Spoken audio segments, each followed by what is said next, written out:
আজকের ব্লগটা আমার সাথে সাথে শুরু করছে রোদ্রিক, মানে লেংটি, যাকে আমি আদর করে লেংটি ডাকি।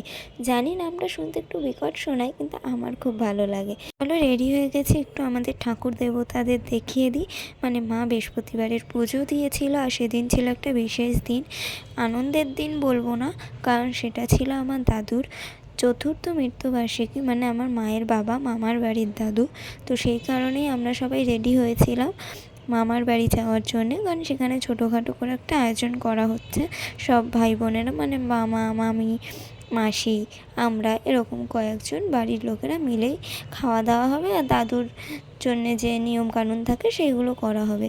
তো এখানে মা, আমরা সবাই রেডি হয়ে গেছি। একটা ছোট বাচ্চাকে নিয়ে ঘরের সমস্ত কাজ মিটিয়ে যাওয়াটা মানে খুবই চাপের। তো সেই কারণে আমরা বেরিয়েছি যেই টাইমে, প্রায় 1টা বাজতেই যায়, মানে ঘরের কাজ বাজ করতে করতে। তো আর সেদিন কিন্তু ছিল নেতাজি সুভাষচন্দ্রের জন্মদিন, মানে 23শে জানুয়ারি আমার দাদু মারা গেছে, খুবই ভালো একটা দিনে। আর আমার এই কথাটা শুনে মাথায় আসছিল যে একই দিনে কত মানুষ জন্মায়, কত মানুষ মারা যায়। মানে কারোর বাড়িতে উদযাপন করা হয় খুশির আনন্দ, কারোর বাড়িতে দুঃখ শোক। তো একটা গোটা দিনকে আমরা খারাপ বলতে পারি না সেই হিসাবে দেখতে গেলে। মানে কারোর কাছে সেটা আনন্দের, কারোর কাছে খারাপ। সেরকমই কিছু মানুষ, কিছু জিনিস আছে যেটা আমার কাছে খারাপ, কারোর কাছে ওটাই অমৃত, খুব ভালো। তো যাই হোক, ভাট বকছি, কী বলছি আমি নিজেও জানি না। তো দেখতেই পেলে এখানে সবাই ক্যামেরা নিয়ে ভিডিও করছিলো, কারণ এখন সবাই ব্লগার, আমার মামা থেকে শুরু করে আমার মা, কেউ বাদ নেই, এমনকি আমার দিদিভাইও। তো এসে দেখলাম মেসো ওখানে বেগুনি ভাজছে, একটা বিরল দৃশ্য। আমার মেসোকে দিয়ে কাজ করানো হচ্ছে, মানে একটা বিরল দৃশ্য। আর লিঙ্কটি ব্যাগের মধ্যে এসছে বলে সবাই অবাক হয়ে দেখছে, আর ও চুপ করে রয়েছে। দেখো কী সুন্দর হাসি দিচ্ছে। রিংটিকে দেখে মনেই হয় না যে ওর সবেমাত্র 2.5 মাস বয়স। ওর হাব ভাব দেখলে মনে হয় 6-7 মাস হয়ে গেছে। তো যাই হোক, আরও লোকজন আসা বাকি আছে। যারা যারা এখানে আছে তারা সবাই মিলে এখন আয়োজন করছে খাওয়া দাওয়ার। খাবার কিন্তু ক্যাটারিং থেকেই আনা হয়েছে। মানে হয় না কিছু জায়গায় যেখানে বলে দিলে অনুষ্ঠানের রান্না, বড় অনুষ্ঠান না হলেও 15 জন 20 জন কতজনের কী খাবার লাগবে সেটা ওনারা রান্না করে বাড়িতে পৌঁছে দিয়ে যায়, সেরকম জায়গাতেই বলা হয়েছিল। কারণ কারোর হাতেই অত সময় নেই যে একা হাতে দায়িত্ব নিয়ে রান্না বান্না করবে, কারণ সবাই কিছু না কিছু কাজ করে, সবারই কাজ থাকে। তো সেই কারণেই ডিসাইড করা হলো ক্যাটারিং থেকে খাবারটা আনা হবে। তো এর আগে আমাদের বাড়ির অনেক অনুষ্ঠানেই ক্যাটারিং থেকে রান্না করেই আনা হয়েছে, যেই খাবারগুলো কিন্তু খেতে খুবই ভালো হয়। ধন্যবাদ, যে ক্যাটারিং থেকে আমরা আনাই তারা ফ্রি না থাকে, এবার অন্য ক্যাটারিং থেকে আনতে হয়েছে। তো দেখা যাক কেমন কী হয়। আর আমার মামার বাড়িতে পাখি আছে, সেটা তো তোমরা জানোই, ভিডিও করলে খালি পাখির আওয়াজই শোনা যায়। আর এই যে দেখো, সেই ক্যাটারিংয়ের থেকে খাবার চলে এসেছে। তো যাই হোক, আজকে আমার দাদুর মৃত্যুবার্ষিকী, তো সেই উপলক্ষে এই খাবার দাবারের আয়োজন দাদুকে আগে দেওয়া হবে, তবেই আমরা খেতে পারবো। আর এখানে দেখো আমার ছোট বোন, যার বন্ধু বান্ধবরা এসেছিলো, খেলছিল, আর বাচ্চাকে, মানে বাচ্চা দেখে ওরা ভাবছিল এটা কী, মানে ছোটো ভাই সেটা তো বুঝতেই পারছিল, কিন্তু মেয়ে ছেলে কিছু বুঝতে পারছিল না, ওরা অবাক হয়ে যাচ্ছিল, বারবার ওকে দেখছিল আর হাসাহাসি করছিল।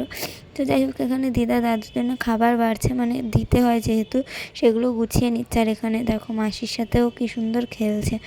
মানে ও কিন্তু সবার কোলে যায়, খুব একটা কাঁদে না। ওর যতক্ষণ না ঘুম পাচ্ছে আর খিদে পাচ্ছে, ও তেমন একটা কাঁদে না। আগে ছোটো থাকতে আরও তখন বাথরুম করলে কাঁদতো, কিন্তু এখন সেটাও কাঁদে না। আর এখানে দেখো দাদুর জন্য দিদা নিজের হাতে ডাল, আলু সিদ্ধ, তারপরে একটা বেগুনিটা মেশো ভেজেছে, আরও টুকটাক কিছু রান্না করেছে। আর এই পোলাও, আলুর দম, এগুলোও কিন্তু ওখানে দেওয়া হয়েছিল, আমি তুলতে ভুলে গেছি। তো যাই হোক, এখানে বোন আর বোনের বান্ধবী আর মেশো খেতে বসেছিল। তো আমাকেও বারবার বলছিল যে খেয়ে নে খেয়ে নে। তো আমারও খিদে পেয়ে গেছিলো বলে আমিও বসে পড়লাম খেতে, কারণ খিদে পেয়েছে, লজ্জা করে লাভ নেই, খেয়েই নি, কে বসবে কে বসবে না। সবাইকে আমি অবশ্য সেধেছি, বসো বসো, সবাই না বসায় আমি বসে পড়লাম। তো যাই হোক, চলো এবার খাওয়া যাক। মেনুতে ছিল হচ্ছে পোলাও, আলুর দম, বেগুনি, চাটনি, পায়েস। কিন্তু চাটনি যারা দিতে এসেছে ক্যাটারিংয়ের, তারা চাটনিটা রাস্তায় ফেলে দিয়েছে, মানে তাদের হাত দিয়ে কোনোভাবে পুড়ে গেছে। তো যাই হোক, সেই কারণে চাটনিটা মিস হয়ে গেছে। আর তাছাড়া চাটনি যে পড়ে গেছে সেটা তারা এসে বলেও নি, সেই কারণে আমরা খেয়ালই ছিল না যে চাটনি দিয়ে দেয়নি। পরে আমরা সেটা জানতে পেরেছি যে চাটনি যে বলা হয়েছিল সেটা তো নেই। তখন রিয়েলাইজ করার পর তখন শোনা হলো ফোন করে যে চাটনি রাস্তায় পড়ে গেছে। একটু বলে দিলে সুবিধা হতো। যাই হোক, এখানে আমাদের রুদ্রিক মানে লেংটি ঘুমিয়ে পড়েছে, খুব ক্লান্ত, কারণ সারাদিন এখান থেকে ওখানে এসেছে, সবার কোলে কোলে ঘুরেছে, ছোটো একটা বাচ্চা থাকলে যা হয় আর কি। আর এখানে আমি বোনকে ডেকে বলছিলাম তুই একটু ওর কাছে বস, বাইরে কি হাসাহাসি হচ্ছে, আমি তো মিসই করে যাচ্ছি, একটু শুনে আসি। তারপর ও বলল তুই দে, আমি কোলে নিতে পারি। তো ওর কাছে রেখে এখানে এলাম, সবাই খাচ্ছে আর হাসাহাসি করছে। কেউ এটা ভেবো না যে একটা মৃত্যুবার্ষিকীর অনুষ্ঠানে হাসাহাসি কেন হচ্ছে। আসলে এখানে কথা বলা হচ্ছিল ফোন ঘাটা নিয়ে আর দিদার এই বেগুন খাওয়া নিয়ে।